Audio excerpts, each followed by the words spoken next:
6 days later, Jesus took with him Peter and James and John, his brother, and led them up on a high mountain by themselves. He was transfigured before them, and his face shone like the sun, and his garments became as white as light.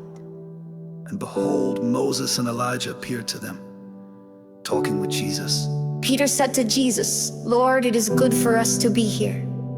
If you wish, I will make 3 tabernacles here, one for you, and one for Moses, and one for Elijah."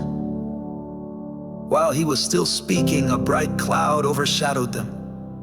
And behold, a voice out of the cloud said, "This is my beloved Son, with whom I am well pleased. Listen to him." When the disciples heard this, they fell face down to the ground and were terrified. And Jesus came to them and touched them and said, "Get up, and do not be afraid." And lifting up their eyes, they saw no one except Jesus himself alone. As they were coming down from the mountain, Jesus commanded them, saying, "Tell the vision to no one until the Son of Man has risen from the dead."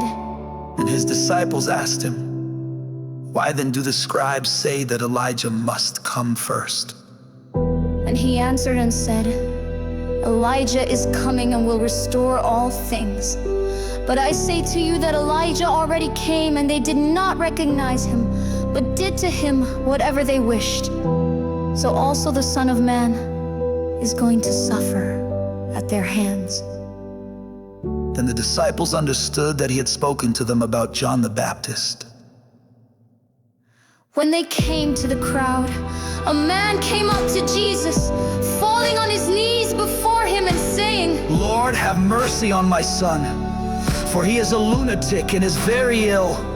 For he often falls into the fire and often into the water." "I brought him to your disciples, and they could not cure him."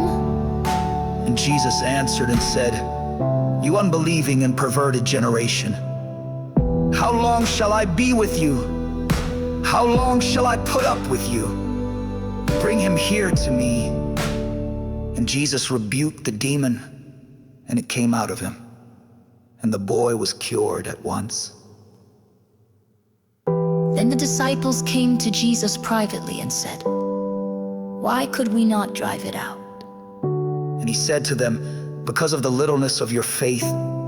For truly I say to you, if you have faith the size of a mustard seed, you will say to this mountain, 'Move from here to there,' and it will move, and nothing will be impossible to you." But this kind does not go out, except by prayer and fasting. And while they were gathering together in Galilee, Jesus said to them, "The Son of Man is going to be delivered into the hands of men, and they will kill him, and he will be raised on the 3rd day." And they were deeply grieved. When they came to Capernaum, those who collected the 2 drachma tax came to Peter and said, "Does your teacher not pay the 2 drachma tax?" He said, "Yes."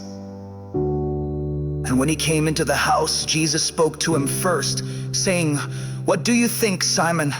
From whom do the kings of the earth collect customs or poll tax? From their sons or from strangers?" When Peter said, "From strangers," Jesus said to him, "Then the sons are exempt. However, so that we do not offend them, go to the sea and throw in a hook and take the first fish that comes up. And when you open its mouth, you will find a shekel. Take that and give it to them for you and me."